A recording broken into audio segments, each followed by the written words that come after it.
Hablar de perfil de periodismo, del periodista ambiental es una cosa bastante complicada porque realmente considero que no hay un perfil. Lo que existen son algunos temas que tratan los periodistas ambientales y que tienen que ver con situaciones de la vida cotidiana. Por ejemplo, como periodista ambiental uno tiene que conocer la legislación y sobre todo en un país como Colombia, donde se están dando una cantidad de movimientos sociales que están tratando de regular temas como la extracción minera, como la explotación de hidrocarburos. Entonces, en ese caso es necesario conocer buena parte de la legislación. Es importante conocer la Constitución.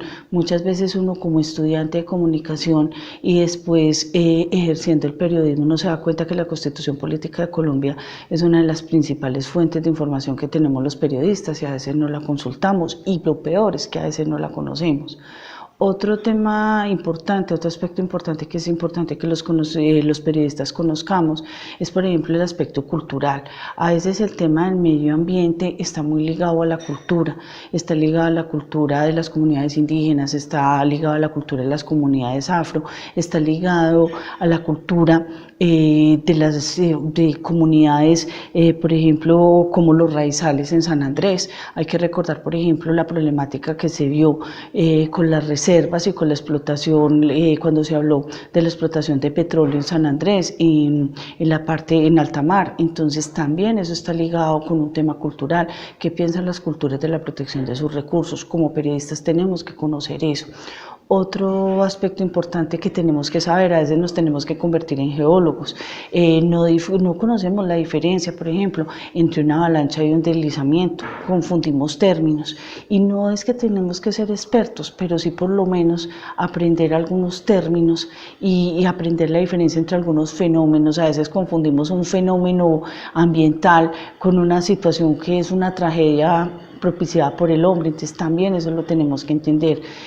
Otra situación que tenemos que conocer los periodistas y que tenemos que ser muy cuidadosos con ese tema es conocer algunos mecanismos que existen, no confundir una consulta previa con una consulta popular. A veces cometemos ese tipo de errores, entonces creo que nosotros tenemos que tener un poco de abogados, tenemos que tener un poco de antropólogos, tenemos que tener un poco de ingenieros ambientales, porque tenemos que conocer también cómo se producen ciertos fenómenos. A veces no entendemos, entonces terminamos revolviendo una cosa con otra. Son muchas cosas que tenemos que manejar, un lenguaje adecuado. La otra cosa que me parece muy importante es que igual que sucede en cualquier periodismo, los periodistas simplemente cumplimos con la función de informar. Los periodistas no podemos militar a través de los medios de comunicación y la figura del periodista militante hay que abolirla en estos casos. ¿A qué me refiero con militancia? Yo puedo ser periodista, puedo ser defensora del medio ambiente, pero yo no puedo entrar a obligar a mis lectores o a mi público a que tengan las mismas convicciones que tengo yo. Otro aspecto importante que debemos tener los periodistas es mirar cómo vamos a contar esa información ambiental. Y ahí hay una situación que a veces es un poquito preocupante. Yo noto como dos tendencias en los medios de comunicación y es por el mismo afán y el mismo acelere en el que estamos los periodistas. Lo ambiental a veces se convierte en noticia solamente cuando se presenta una situación grave. Entonces nos hemos convertido casi que en aves de mal agüero, solamente contamos lo malo que puede pasar. Se están talando los árboles, las aguas se están contaminando, el río Medellín está teñido de rojo. Contamos, por ejemplo, la contingencia ambiental, Medellín está en emergencia, Medellín, el área metropolitana está en emergencia, pero nuestros medios no nos dan un espacio muchas veces para que podamos contar esas mismas noticias de una forma diferente, de una forma más propositiva.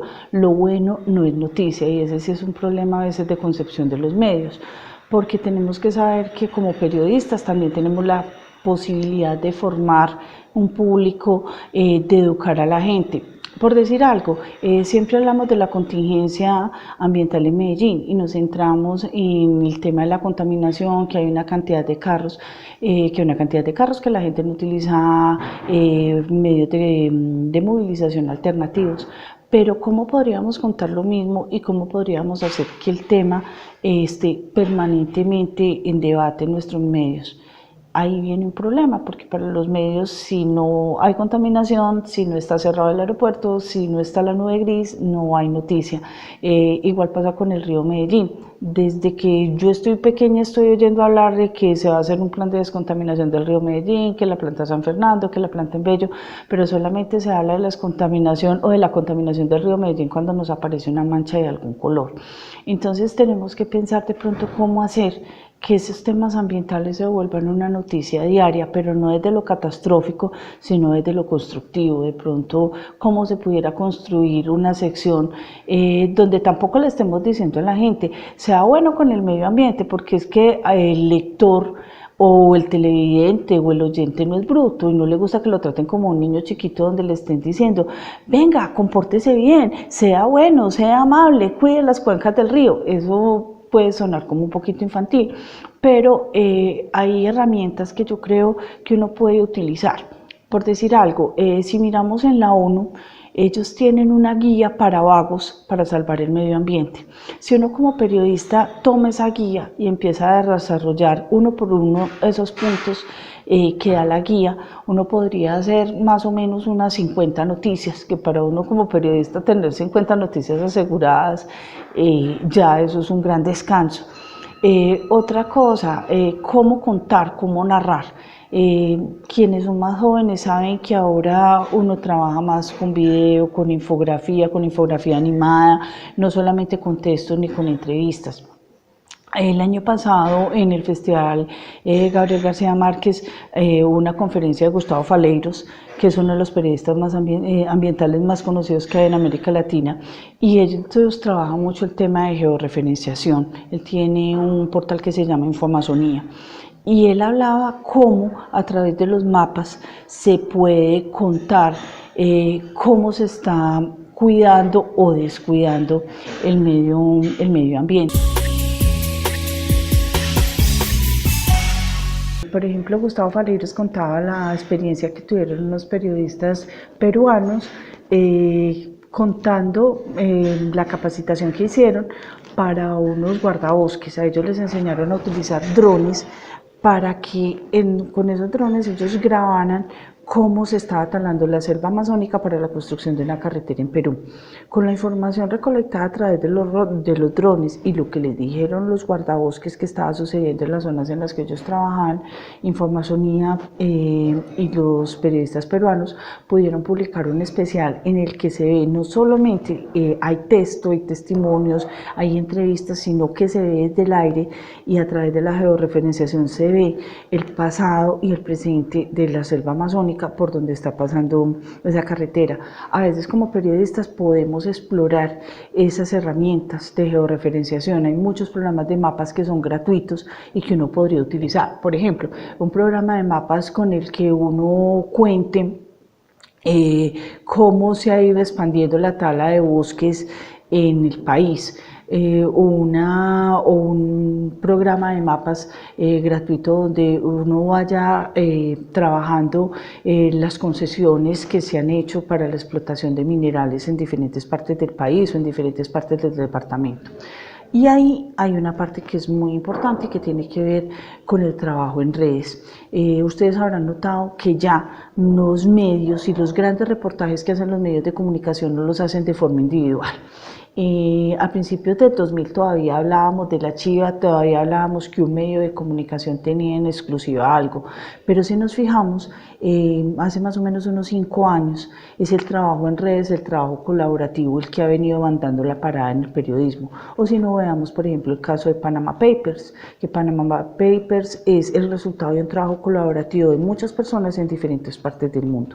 Entonces, en este caso, ¿ustedes qué podrían hacer? O sea, tener una red de periodismo ambiental es importante. ¿Por qué? Porque puedo unir personas que están trabajando en el suroeste, que están trabajando en el Bajo Cauca, que están trabajando en el Valle de Aburrá, todas en torno a un tema común. Plantearse, por ejemplo, el tema de contaminación, plantearse el tema de explotación de bosques. También, por ejemplo, el tema de las areneras, que ha sido un tema tan sensible y que ha generado tantas tragedias. Ese trabajo en redes que puede permitir que personas en diferentes localidades, en diferentes municipios, pero que tengan problemáticas en común, puedan hacer trabajos colaborativos más amplios, mejor reporteados, con la perspectiva que tiene cada persona de conocer su municipio, de conocer sus necesidades, de conocer una situación particular. Entonces, son varias cosas que se pueden hacer ahí y que yo los invito para que exploren con esas posibilidades de trabajar. Una, trabajo en redes. Dos, plataformas diferentes para contar las historias, pensar en georreferenciación, pensar en infografía animada, pensar de pronto en videos cortos, videos muy cortos, porque se sabe que la gente más de 2 minutos no sostiene la atención. Entonces los videos playground pueden ser una muy buena opción para este tipo de información. Pensar cómo difundir a través de redes y cómo involucrar a la gente en sus historias.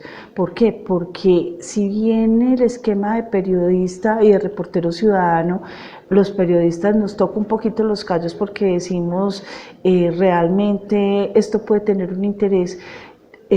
Las personas nos pueden contar desde su perspectiva lo que está sucediendo y convertirse en nuestras fuentes, no precisamente que vayan a contar la historia, pero se pueden convertir en nuestras fuentes. Entonces es una posibilidad de contar la historia desde muchos puntos de vista.